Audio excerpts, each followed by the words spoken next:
Maintenant, vous savez, le cégep est constamment remis en question, de gouvernement en gouvernement. Et là, il y a une étude, en tout cas, qui est sortie. On a questionné les professeurs. Et quels sont les manques, les attentes, les aspirations en regard à la formation générale? Parce qu'au cégep, ça, c'est après le secondaire, puis avant l'université, généralement. Il y a une formation générale, français, philo, langue seconde, éducation physique, ces affaires-là. Et tu as de la formation spécifique qui est proche à ta voie de sortie, par exemple. Ce que tu voudrais faire comme aspiration dans les sciences humaines, cinéma, arts et lettres, ces affaires-là. Et tu as aussi de la formation technique qui comprend aussi la formation générale. On décortique tout ça avec Thierry Carsanti, qui est chercheur, vous le connaissez. Il vient régulièrement ici à l'émission et il rend public aujourd'hui cette étude-là. Bonjour. Bonjour. Bonjour, merci d'être avec nous. Là, c'est une journée fort occupée pour vous. Premièrement, le cégep, là, on parle de formation générale. Votre mandat, c'était quoi? Là? C'était d'aller sonder les reins et les cœurs de ceux qui sont au cœur de ça? Ben écoutez, il y a eu beaucoup de rapports où est-ce qu'on on donnait toujours la parole aux étudiants. Les étudiants se plaignaient de ci, des enseignants. Et moi, je me suis dit que ce serait intéressant de donner la parole aux enseignants. Oui. Peut-être qu'on voit un peu les deux côtés de la médaille. C'est Oui. facile de se plaindre des fois. Mais regardons un peu de l'autre côté qu'est-ce qui se passe aussi. Parce que beaucoup de rapports, justement, ont dit que ce serait peut-être mieux de l'enlever, la formation générale. Parce que le français, la philo, ça donne du fil à retordre aux étudiants. Alors, si on l'enlève, peut-être que ce sera plus facile pour eux. Donc, c'est vrai. Non, mais même d'un point de vue parental, moi, je le vois avec mes propres enfants qui ont passé, là, français, philo, anglais, c'était toujours, excusez l'expression, un peu une emmerde par rapport à la formation spécifique. Mais je pense qu'on n'a pas le choix de le faire, là.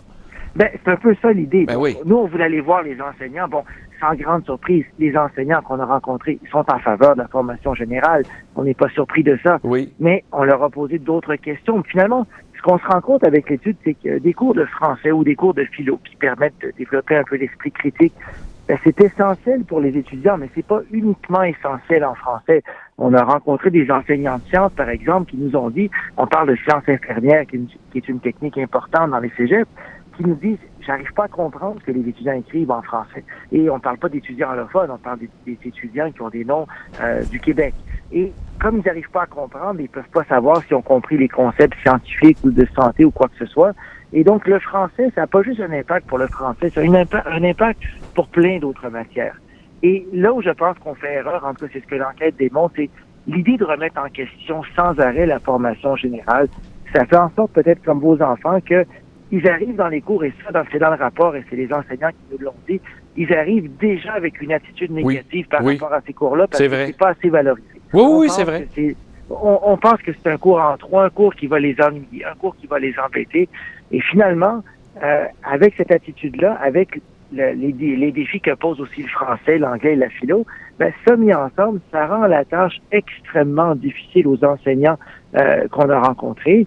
Et des enseignants qui, en tout cas dans le portrait qu'on en fait, des enseignants qui sont quand même novateurs. Vous savez, ils sont 99% à utiliser les technologies dans leur enseignement. Oui. Ils essayent d'adapter leurs cours aux tendances de la société, aux programmes des étudiants. Donc, ils font quand même beaucoup d'efforts et ça, c'est jamais valorisé dans les autres rapports. On garde toujours ça sur silence. On parle toujours des étudiants. Et on leur a demandé, et c'est ça qui a fait la une aujourd'hui, c'est quoi les défis que vous rencontrez dans votre enseignement? Alors là, ils se sont un peu vidés le cœur. Ils ont parlé des étudiants qui avaient des difficultés en français, qui étaient pas motivés, qui voulaient pas lire des textes qu'on leur demandait de lire. Et donc, plusieurs défis qui sont liés, pas juste à eux comme enseignants, mais qui sont liés aussi aux étudiants auxquels ils enseignent. Mais c'est là que je vous amène là-dessus. Est-ce que, puis je déteste cette phrase-là, là, d'intervenir en amont, là, comme ils disent dans le milieu communautaire, mais le problème, il n'est pas juste avant, justement? Ben, écoutez, le problème, je pense, qui est sociétal. Le problème en français, puis c'est pas nouveau, ça fait 100 ans qu'on se plaint de la qualité du français des jeunes. Mais l'idée, imaginez-vous, dans les derniers rapports qu'on a pu lire, là, ben, l'idée, par exemple, d'enlever l'épreuve de français ou de donner le choix aux étudiants de suivre ou de pas suivre le cours, ça aurait quoi comme impact? Ceux qui sont pas bons en français, ils prendront pas jamais les cours de français. Ben, exactement. C'est clair. Donc, donner le choix, là, c'est faux. Ça voudrait dire baisser la qualité du français. Et il faut penser plus loin, c'est ce qu'on essaie de dire dans le rapport. Ces gens-là, un jour, peut-être qu'ils changeront de métier. Puis le français, c'est une compétence qui va leur servir toute la vie. Avoir des citoyens qui font preuve de jugement critique, ben, je pense que c'est quelque chose aussi qui peut leur servir toute leur vie. Et ces gens-là seront parents un jour à leur tour. Ils auront besoin de compétences en français, en jugement critique pour élever leurs enfants, pour les accompagner à l'école. Et donc, quand on regarde d'autres rapports internationaux sur la question de la formation générale, on se rend compte qu'à long terme, c'est profitable pour les sociétés de donner des compétences de base. Mais je vous amène un point. Moi, j'ai eu la chance à l'époque, là, dans une autre vie, d'enseigner au niveau cégep en français. Je suis d'accord avec tout ce que vous dites, c'est vrai. Et même, je l'ai vu du côté anglophone. Quand j'ai enseigné à John Abbott, puis au Collège La Salle, mais en anglais, je vous dirais, là, c'était pathétique de voir comment est-ce que les jeunes anglophones, aussi, savent pas plus écrire leur anglais langue maternelle, là. C'est horrible. Ça écrit comme ça parle. Mais écoutez, j'ai le même parcours que vous dans les cégeps francophones et anglophones, et j'ai pu voir la même chose que vous aussi. Les gens, je pense, ils se soucient pas de la langue. Et ce qu'il faut comprendre, c'est que le cégep, c'est pas encore ton métier, c'est pas encore l'université, et je pense que ça vaut la peine, justement, de donner un dernier effort pour te permettre d'avoir un outil que tu vas utiliser toute ta vie, parce que la langue, ça va leur servir à ces gens-là, pas juste pour leur métier, pour toute leur vie au complet. Non, puis même articuler sa pensée. Je vous dis, j'avais des jeunes urbanistes là, qui sortaient là, du département de l'Université de Montréal. C'est pas des farces. Ils me donnaient un rapport avant le conseil municipal au niveau du français. Là, juste articuler sa pensée de façon claire, logique. Où est-ce que tu t'en vas? Là? Tu présentes de quoi au conseil? C'était incompréhensible. Puis je suis même pas rendu à l'orthographe, là.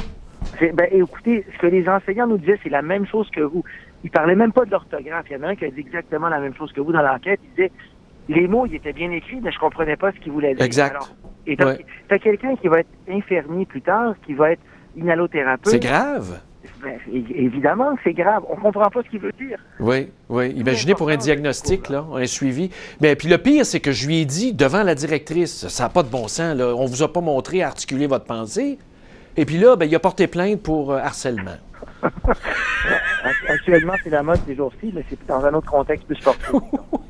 C'est incroyable. Bravo d'avoir mis ça au jour. C'est triste, mais pour une fois, les profs ont eu la parole. C'était l'idée lors de la Journée mondiale des enseignants. Oui, exactement, vous avez raison. Et j'espère que le ministre de l'Éducation, j'imagine, va prendre ça avec beaucoup d'intérêt. On le souhaite également aussi. Merci d'avoir été avec nous. Merci encore. Au revoir. Au revoir. Bonne journée. Bon, comme c'est toujours plaisant. Thierry Carcenti, qui est chercheur à l'Université de Montréal. Et c'est vrai, si tu as le malheur de dire à quelqu'un, mais sapristi, qu'est-ce que tu veux me dire?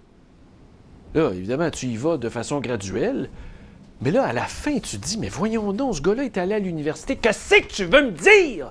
Et puis là, on t'accuse d'harcèlement. Le gars m'a dit ça, là. Il dit, je vais appeler à la commission des relations de travail. Vous m'avez intimidé devant la directrice. Mais oui, mais c'est ta boss. C'est ta boss, puis moi, je suis ton boss ultime. Alors, on est tous là dans la même lignée, là, on se parle.